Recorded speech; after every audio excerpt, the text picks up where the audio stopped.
Hello everyone, welcome back to Crown of the Magister. Last time we had an intense fight in this chamber with more foes than I've cared to deal with so far, and we managed to just squeeze by a victory, even if we did go down several times in the in-between. Now we're just going to grab anything that actually looks like it could possibly be useful, because it's looking more and more like there isn't going to be any shops or anything of actual use to us.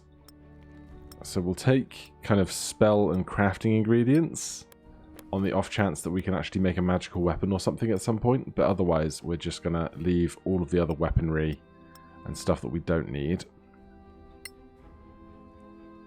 Now I'm not sure where we're going having finished that fight, but what we'll do in just a moment is, first of all, fill up people's arrows and bolts and stuff, because I know for a fact that that stack became empty.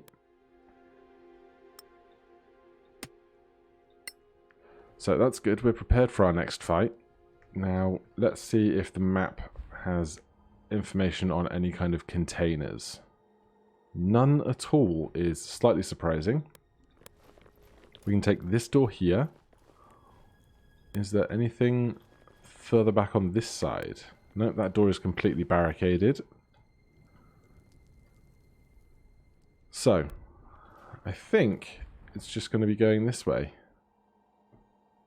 I guess there is something down the end of that corridor. These doors were locked.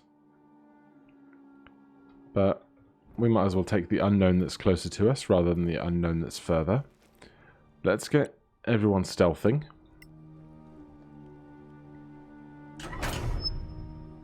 We've got chests. Don't see any foes immediately. Yeah, I will be happy to leave this creepy place behind as well. This is not the nicest location to have been working through in regards to safety and not being caught by surprise at every moment. This is not locked or trapped. Cash, cash, cash. Ingredients. Scroll of Bane. Jade Pendant. Scroll of Aravad's Kissed Poison Bolts. A basic mace and a basic silver chalice. Let's learn the recipe. And let's just see if there is any crafting that anyone can do here. Brimstone Fang Poison Bolts. Seems to be about the only thing we can make. We can make a Scroll of Cure Wounds. I think we should definitely get that going.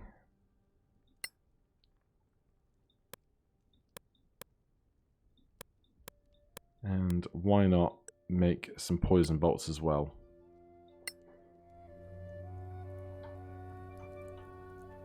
Right, there's another chest just ahead of us.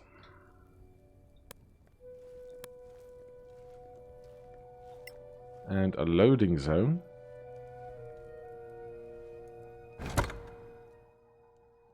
Cash, cash, cash. A diamond. Darts, I do not need. Gold dragon statuette.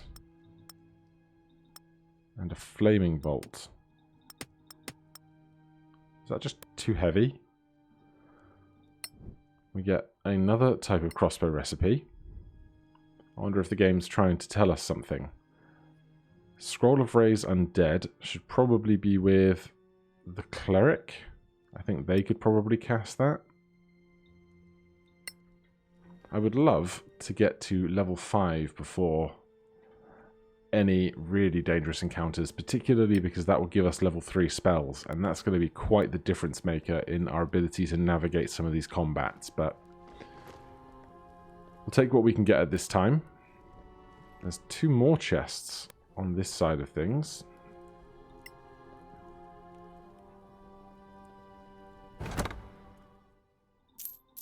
We've got Scroll of Fog Cloud, Scroll of Inflict Wounds, again for the Cleric.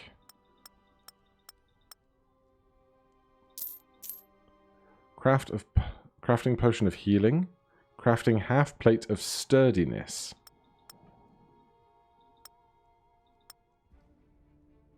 I don't think we need another poisonous kit. Excuse you. Back to the inventory, please. Now, what would we need to make that? A primed half plate that we definitely don't have. 48 hours of crafting is a good chunk of time. Did we do that one already? No, we did not. It's making me think about going back through the dungeon just to see if we can find the appropriate primed stuff.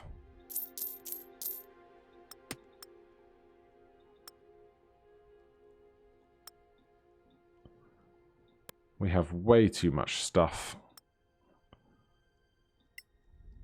How much of this is just obnoxiously heavy weaponry and stuff? We don't need clubs, we don't need swords, we don't need extra short bows, all the arrows and stuff is fine, we don't need the extra armor. Yeah, carting around a whole bunch of leather armor is not helping us. The rest is like fine. Was there something we were trying to pick up? Nope, we got everything we wanted. Alright, let's do a quick run down this corridor here and see if there's anything else that we want just through this section before we leave the loading zone and get out of here.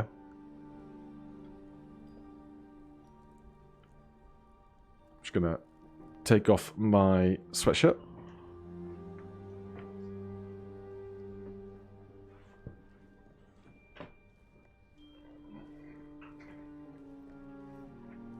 I probably could have uncautious everybody, made this walk ever so slightly faster, but never mind.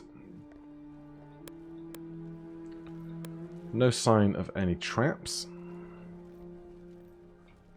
Looks like we never made it through this door. We've got a locked door there. So if we're going to attempt this, we should definitely cast spell, guidance,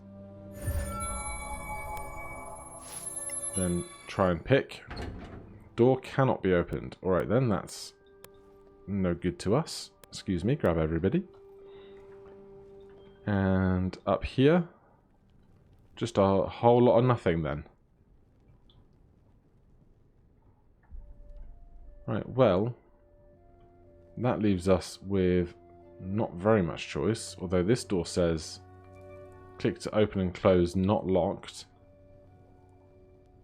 But I think we will just take our leave at this point then, so let's jump cut to the blue square. Alright, let's get out of here. Praise be Meraki, but I could really use a drink. Couldn't we all? Leave this area? Yes. After defeating the Necromancer, you head back to Copperin to report to the Cranard. Happy to have succeeded and more ready for a fresh drink. Did we defeat the Necromancer? I guess we did. That was the big fight we just had. We pass an opportunity to long rest. Leave the area. You have reached the end of this adventure. Thank you so much for playing. This exit will take you back to the Dungeon Maker screen. Well, how about that? I could have done that at the end of last episode, but obviously had no real idea. But hey, let's have a look at our stats then. Game time, 6 hours. Oh, that's my total game time. 6 days, 21 hours. That is not this campaign. Oh, it's in-game time, including rests that the party spent here. That makes more sense. Short rest 15, long rests 8. Hit accuracy, Lila, the best hit chance of anybody. 8 crits over here as well. You'd expect lots of crits with so much rolling with advantage. Inflicting damage, Halcyon did so much, probably thanks to his Walls of Thorns. Slain enemies, the Barbarian slay 30, that makes sense. Also, the Barbarian sustained almost twice as much injury as anybody else. Restored health, the Druid and the Cleric keeping everybody up. Used magic powers, none for the Barbarian, but pretty even otherwise. I guess we all took about the same number of turns, so, you know. Knockouts, Troy got knocked out 8 times. Cells travelled. Lila, with her lockpicks and things, did the most. And we earned that much XP. Update the character file of this character so that progress and loot are saved for other adventures. Such characters will not be usable in Solasta's main campaign.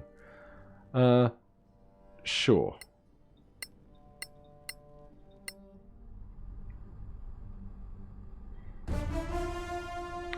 So, we have our level 4 party. But what we also have, if we go to New Adventure, that was Caer Falcarn, level 1 to 6 starting level. I thought that was going to be the whole range of the campaign, but I guess you can start this campaign at level 6, which seems slightly OP. But if we level our party up once more in the menu, we could bring the same party to Dun Cuin. Your friend Estella Mertvik has not given any news for several months. The last time you saw her, she told you about a man she decided to follow in an abandoned fortress on the border of the Badlands. Man, my brain can't words today. Right, well, maybe we will pick that up again soon, but for right now, thank you guys ever so much for watching. If you're enjoying the series, please do consider subscribing or hitting that like button. If you have any home build campaigns that are particularly good that you might like to see me give a go, let me know the details in the comments below. Otherwise, I'll see you in the next one. Cheers.